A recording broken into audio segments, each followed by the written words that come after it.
Moje meno je Matúš a vítam každého fanúšika a fanúšičku Pragy V3S na tomto kanále. Máme tu ďalšie video, ideme sa pustiť do prestavby V3S-ky. Začneme konkrétne pneumatickým systémom, alebo teda brzdovým systémom, čo už budú v celku. V3S-ka má jednoduchý brzdový systém, ktorý spočíva v dvojvalcovom kompresore, ktorý sa nachádza tuto spod spolujazdcovým sedadlom. Poháňa vlastne alebo robí tlak z vzduchu, z okolitej atmosféry, je poháňaný z klukového hriadela. Táto tlačí stlačený vzduch do odlučovača vodných pár a oleju. Stáde ten má viacero funkcií, ten si ukážeme v ďalšom videu. Ide smerom dozadu pod samotnú V3S-ku, kde sa nám vlastne nachádza regulátor tlaku, ktorý reguluje tlak v pohotovostnej a akumulačnej nádobe pre vzduch, ktoré sú na ľavej strane V3S-ky. Jedna je pohotovostná, druhá je akumulačná. V tomto systéme máme brzdový valec, ktorý vlastne, neviem, či sa je to dobre vidieť, tento vzadu, to je on. Skúsim vám to podať bližšie. To je brzdový valec, ktorý keď stlačíte brzdový pedál, tak vám rozvádza vzduch do predných a do zadných brzdových valcov. Na tohto rozvodu máme napojený cez hadicu a tento systém vzduchový aj manometer, ktorý nám ukazuje aktuálny tlak v akumulačnej a pohotovostnej nádobe. Máme tu systém na stírače, nakoľko stírače sú na V3S-ke poháňané pneumaticky, ten momentálne nefunguje, ten bude treba tiež opraviť. A nakoniec tu teda máme samotných 6 brzdových válcov, predu 2 a vzadu na každom kolese máme ďalšie 2 kusy. Tento systém je naozaj veľmi jednoduchý, má len pár súčastí, nakoľko nefungoval dobre, bolo tu viacero únikov, regulácia nebola vhodná a hlavne tie brzdové válce boli v dezolátnom stave. Zasekávali sa, platničky neboli v poriadku, teda platničky to zodieralo. Tak bolo treba spraviť veľký repas. Veľký repas sa spravil, alebo začal robiť následovným spôsobom. V prvom rade sme teda vymenili brzdové válce, ktoré sú už vlastne po výmene. Tuto vidíte vymenený predný valec jedného kolesa s novými manžetami, celý valec vymenený, je to kompletne pretesnené, vrátane nových úchytov.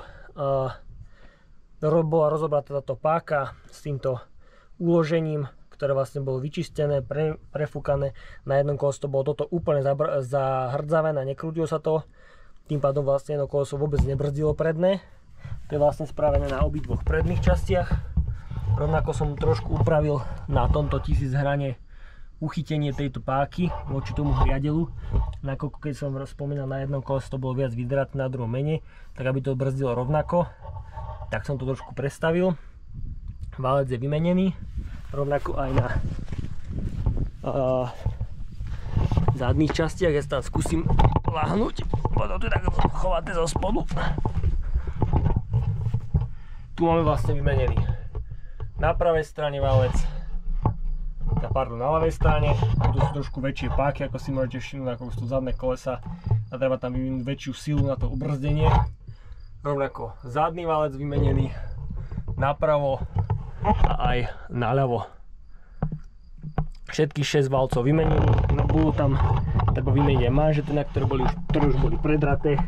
S valcami bol jeden problém, a to taký, že tieto tyčky, ktoré vlastne tlačia dovnútra, tu máte vlastne piesnicu, ktorá je vlastne, tu je gumené tesnenie, vnútri je taký valec, o ktorý je vlastne opretá pružina, ktorá siaha sem dole a tlačí vlastne vždycky valec do tej spätnej polohy. Sú to vlastne jednočinné, priamočiare, posuvné vratné valce, kde tlak vzduchu natlačí, vytlačí tú piesnicu smerom von.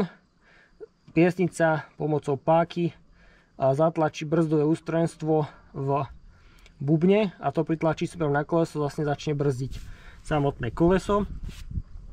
Ako som spomínal, tie tyčky sú vlastne pôvodné, aké tam boli. tej vetrieske. Bolo to treba celé prerobiť to vnútro, nakoľko to bolo pôvodne dané na kratšie tyčky a tie by sem nepasovali, tak sa to muselo celé upraviť. To sa stalo, všetko vám to ukážem na tých fotkách. Vlastne sa tam dávala nové také uloženie, ktoré sa naváralo, ktoré som si stočil na sústruhu, aby to vlastne sa tam dalo pekne tá tyčka opreť a malo to lôžko, keď to vlastne pohybete, aby to pekne držalo v tom lôžku v strede toho válca a nekmitalo to do strán. Nasledovala spätná montáž, komplete celé nám premazanie, vazelina, dotiahnutie týchto ok, nové tesnenia sem šli, trošku bola patália s pripevnením týchto reduktory na kolesách a trošku bolo treba upraviť tieto pásoviny, ale to nebol až taký problém. Manžetky sú tam pekne pripevnené, drží to ako to má, funguje to ako to má. Systém už je vlastne odtlakovaný. Čo ma ešte vlastne čaká spraviť na vetrieske je spraviť odlučovač vodných pár a oleja. Ten bol treba celý prerobiť. Mám to nafotené, všetko vám to pekne ukážem, to bude samostatné video ohľadom toho. Rovnako ten regulátor tlaku si vysvetlíme celý princíp, mal som ho rozobratý, vyčistené, to je to vrátené naspäť, už to funguje bez problémov. Do ďalšieho videu sa tiež ukážeme, ako to funguje, z čoho sa to skladá, kde sú aké vetvy. Je to jednoduchý systém na pochopenie, ukážeme to na schémach. Potom nás čaká rozobrať ovládač stieračov, nakoľko to nefunguje vôbec, musíme priznať to, že prečo nefunguje, či tam vôbec ide vzduch, keď ide, tak prečo to nefunguje a tak ďalej, to bude tiež samostatný video. Nakoniec, keď vlastne tieto všetky sekcie budú mať opravené a bude to fungovať, nás celé to čaká rozobrať jedno zo zadných kolies, ešte uvidíme ktoré, a musím pozrieť, v akom stave sú brzdové platničky, nakoľko tie páky, nakoľko brzdová páka, keď ju zatlačím smerom dole, ide až skoro po doraz.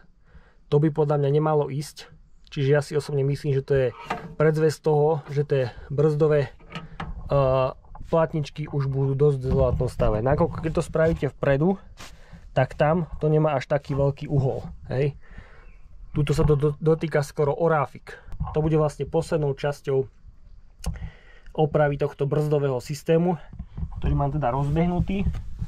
A úplne takou finálnou, ktorá vlastne uzavriem sekciu brzdový systém, bude výmena tohto manometrového budíka. On je síce funkčný, ale je škaredý a tá ručička už taká zodratá a to bude také pomaličké znaky toho, že vlastne keď bude hotová táto palubná doska alebo teda prístrojová doska, bude to znamenať, že tá vetrieska je 100% funkčná a všetko tu funguje. Každú časť, keď opravíme, tak to bude znamenať, že ten celok je hotový. Dámy a páni, verím, že sa vám toto video páčilo. Pokiaľ áno, budem rád veľmi, ak ma podporiť nejakým zdieľaním, nejakým lajkom, poprípadne komentárom. Pokiaľ máte záujem ďalej pozorovať túto zmenu, túto prerábku, opravu tejto vetriesky na legálnej jazde na cestách, určite ma sledujte a pomaličky si to budeme takto ukazovať, ako sa to jednotlivo prerába. Ďakujem vám za pozretie a vidíme sa pri ďalšom videu. Čaute.